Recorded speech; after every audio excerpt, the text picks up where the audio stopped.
who will be the leader in sacks and who will be the leader in interceptions this season, go blue?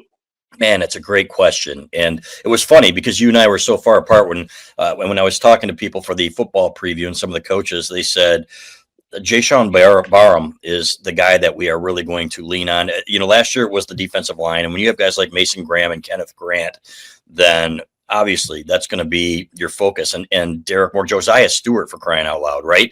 But they think that Jashawn Barham can be their leading sack guy, and they are going to use him in different ways to make sure that he gets his opportunities. They say his closing speed.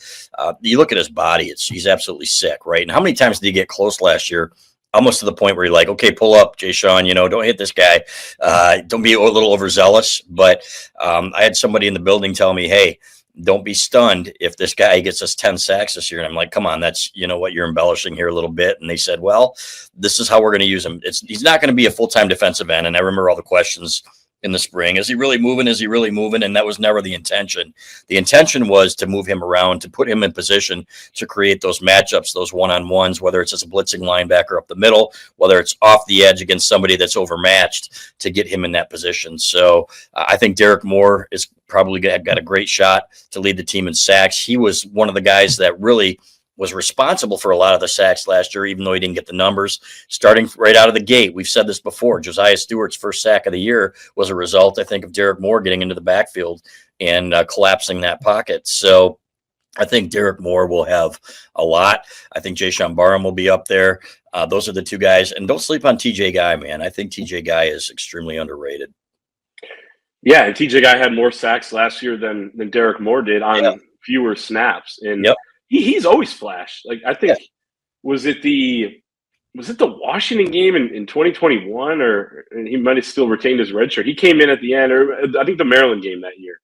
And he comes in, and like one of his first snaps, he gets a sack. He's always kind of been a playmaker, a guy who can give you a spark. And it's going to be different having to set up moves and tackles getting comfortable with you, but you also being able to set up your own moves as a full-time guy there. But he started a couple games last year when Josiah was hurt, and then the other one when Derek Moore was hurt. So he'll have an opportunity. I'm going to go with Derek Moore. I know he only had 4 last year, but he had 5 the season before as a backup. It's not like he's incapable of getting to the quarterback. He had the same amount of pressures last year as Josiah Stewart did, on just a little bit more playing time, because Josiah missed a little bit more time with injury. So in the bowl game as well, that he opted out of. So he's got the potential to do it. Ernest Hausman sneaky had a few last year. Jashawn Barham just 1. He had 7 in his 2 years at Maryland, though, so he's definitely got a shot. I wonder a little bit how good Barham seems to run into blockers a lot and kind of get caught up, it feels like, more than maybe he should. I mean, he's terrifying to have to go against as a blocker, but I wonder if he could get past 5 this season. Yeah, I know. Yeah. Like I said, I know the plan. They're saying, hey, this isn't just me pulling it out of my butt, right? They think he's got that ability.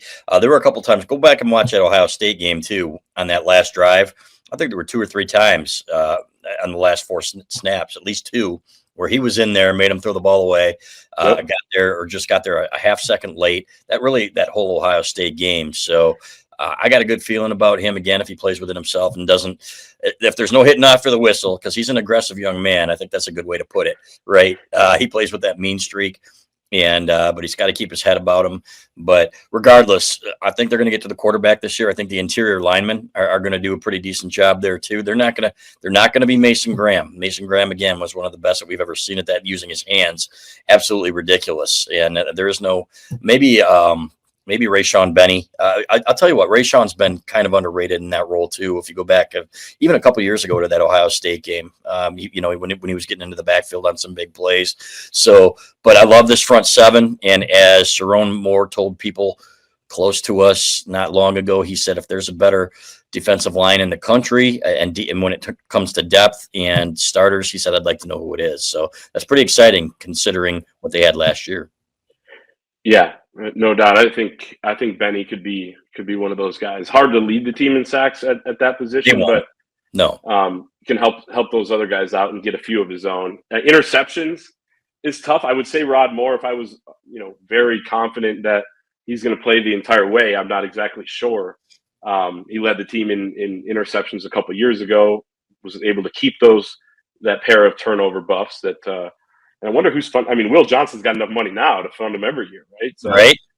I hope he does.